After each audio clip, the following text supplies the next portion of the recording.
sou a Nayara Santos e esse é o nosso programa Reflexão Jurídica, o nosso bate-papo mensal com o professor Antônio Carlos. Antes de começar a nossa conversa, queria convidar você para participar do nosso programa, se inscrever no canal, acionar o sininho, deixar um like, compartilhar o vídeo e deixar seus comentários aqui. Vamos selecionar umas perguntas para o professor e, ao final, teremos o tradicional sorteio do livro Juristatus, a ideologia na formação do bacharel em Direito. Por isso, participe com a gente! O tema de hoje é Ensino Jurídico e o Exame da OAB. Boa noite, professor. Seja muito bem-vindo ao nosso programa. E eu já vou começar te perguntando: como o senhor enxerga o grande crescimento do ensino jurídico no Brasil? Boa tarde, Nayara. Obrigado mais uma vez aí pela oportunidade. Então, desde que foi implementado aqui no Brasil, né, em 1827, nós sabemos que o curso de Direito ele está entre os cursos mais procurados pelos estudantes. Segundo o último censo da educação superior, só em São Paulo nós tivemos o aumento de 24% no número de matrículas, né? Só nos últimos 2 anos. E isso é tanto nas universidades públicas como nas universidades privadas. Na rede privada, nós temos que a cada 100 alunos que entram na faculdade, 17 são do curso de Direito. São quase 240 mil alunos.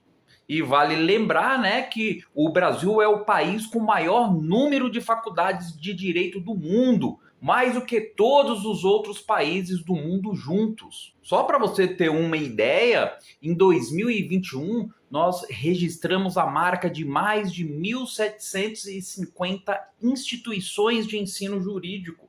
Por isso, eu sempre digo que o Brasil é o maior complexo industrial de produção de bacharéis em direito do planeta. O senhor sempre diz que a quantidade não é qualidade. Acho que uma prova disso é o grande índice de reprovação no exame da OAB, né? Com certeza, né? Só para o nosso ouvinte ter uma ideia, o índice de reprovação no exame da OAB nos últimos anos era em torno ali de 70%. Sempre foi mais ou menos isso. Mas nas últimas edições, o índice de aprovados vem diminuindo cada vez mais. Atualmente, né, de cada 10 examinandos que fizeram a prova da primeira fase da OAB, menos de 3 conseguiram fazer os 40 pontos. 40 pontos que é o necessário para aprovação, né? Lembrando que a prova tem 80 questões. Então, nós tivemos um índice de reprovação acima de 75%. Ou seja, menos de 24% dos candidatos foram aprovados. E de quem o senhor acha que é a culpa por tantas reprovações? Nossa, essa pergunta é uma pergunta pequena, mas é muito complexa, né? Eu gosto muito de um texto do professor Luiz Flávio Gomes, que ele cita brilhantemente uma frase do grande Milor Fernandes, né? Que ele diz: errar é humano, botar a culpa nos outros também. Nesse caso, faz todo sentido, né? Porque a OAB joga toda a culpa nas faculdades. Aliás, é bom a gente ressaltar, a gente precisa ressaltar que apenas 10% das faculdades de direito do Brasil possuem o selo OAB Recomenda. É uma discrepância, né? De cada 10 faculdades, 9 não são recomendadas pela OAB. Então, a OAB, ela culpa as faculdades. E as faculdades, elas culpam a complexidade da prova. Culpam os alunos até, né, que muitas vezes não estudam direito. Olha só, muitos chegam na faculdade muito mal preparados, né? Alunos que não sabem ler ou alunos que lê, mas não compreende o que lê. Infelizmente, né, nós temos um grande índice de analfabetos funcionais. Então, vejam, A OAB culpa as faculdades, a faculdade culpa o aluno. Os alunos culpam também as faculdades, né? Que só querem ganhar dinheiro, só pensam no lucro e etc. E os alunos culpam a própria OAB também, né? Que estaria promovendo uma certa reserva de mercado, culpam o MEC por não fiscalizar bem as faculdades, culpam os professores culpam os seus salários, que são insuficientes para se dedicarem à docência exclusivamente, né? Falam das condições precárias de trabalho que nós sabemos. Enfim, pessoal, na verdade, cada um tem a sua parcela de culpa. Mas tem um ponto que o senhor entende como principal nesse problema? Sim, eu aponto vários fatores, né? Podemos falar aqui da falta de dedicação específica para o exame, né? Então, o candidato, principalmente o que vai prestar a primeira vez, ele não costuma analisar direito o edital para direcionar seus estudos para o que está sendo proposto. Aliado a isso, nós temos também uma falta de rotina de estudos. Uma das maiores dificuldades dos alunos é o fruto do seu próprio dia a dia corrido, né? Por causa do seu trabalho, muitas vezes com problemas familiares. Então, às vezes o tempo de permanência na faculdade, o tempo de locomoção, transporte público, né? Mas sabemos que o estudante, principalmente o estudante pobre, ele precisa muitas vezes se superar, né? E estabelecer uma rotina rígida de estudos. Estudar precisa ser um hábito incorporado à vida. Podemos falar também sobre a falta de análise das provas, né? Falta de um treinamento adequado, né? Da ausência de um apoio mais especializado. E aí temos a questão do nervosismo do aluno, né? Que deve ser considerado o famoso branco. Quantos alunos eu conheço que passam por isso? Então, eu acredito que há uma certa subestimação da prova, eu costumo dizer, né? Porque muitos candidatos, eles ainda acreditam que passar na prova da OAB é uma questão de sorte, né? E não é, definitivamente não é. É preparo. Mas, certamente, no topo dessa problemática toda, eu elenco, com certeza, a baixa qualidade de alguns cursos de direito. Professor, chegou uma pergunta aqui, tem a ver com o que estamos falando. Pode soltar?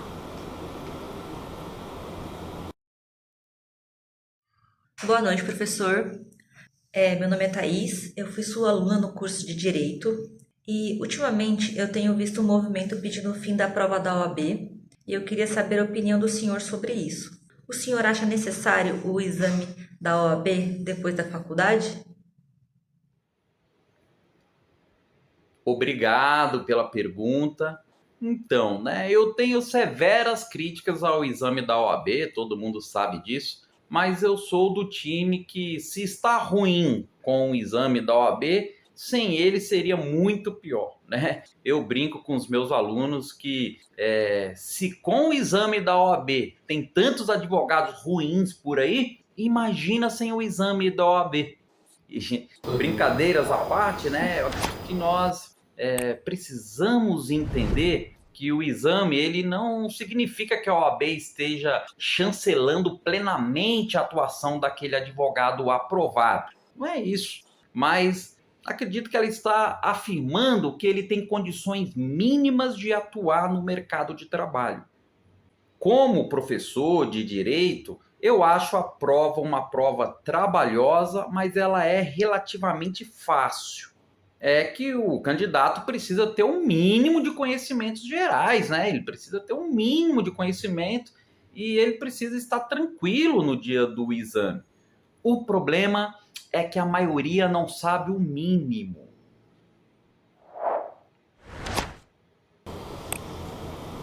A avaliação feita pela OAB é essencial, né, professor? Sim, como eu digo na minha tese, né? Avaliar é fundamental para o aperfeiçoamento do ensino. Mas isso seria assunto aí para um outro debate, porque nós sabemos que os métodos de avaliação estão enraizados em um padrão dogmático do direito. Apesar da OAB ser uma espécie de resistência ainda, né, contra o que eu chamo de estelionato educacional, que é promovido por algumas instituições de ensino, apesar disso, nós sabemos que a metodologia que ela utiliza, ela é uma metodologia bem contraditória, né? Porque os parâmetros que ela usa nas provas valoriza cada vez mais aquele decoreba, né? A memorização de códigos, a memorização de doutrina.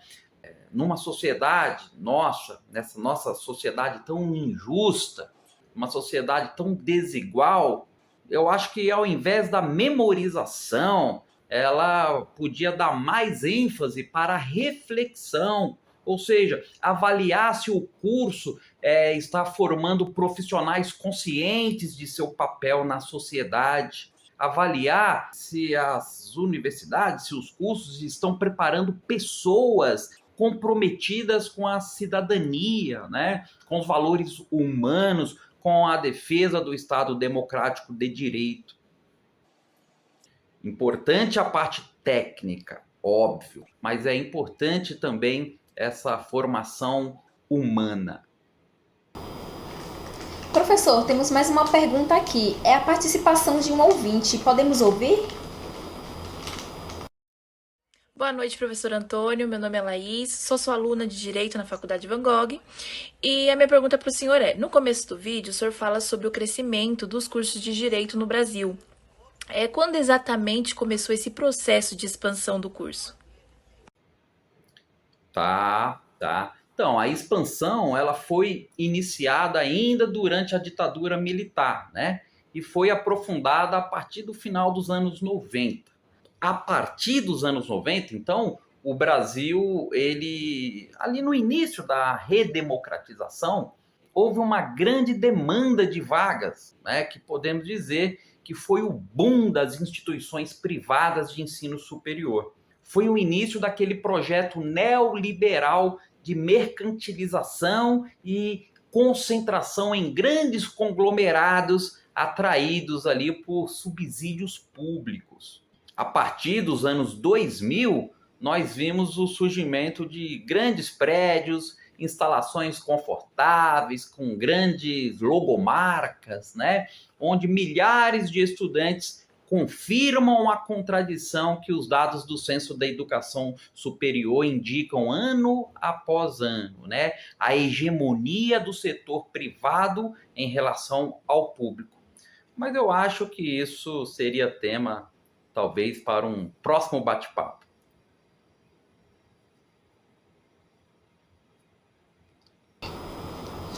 Infelizmente, chegamos ao fim. Quero agradecer a audiência, dizer que adorei participar dessa live. Vamos deixar o link do livro do professor na descrição e a produção vai divulgar o nome do ganhador de hoje, no final do vídeo. Boa noite, professor. Boa noite a todos. Espero vocês no próximo Reflexão Jurídica. Tchau, tchau. Tchau, pessoal. Até a próxima. Perfeito.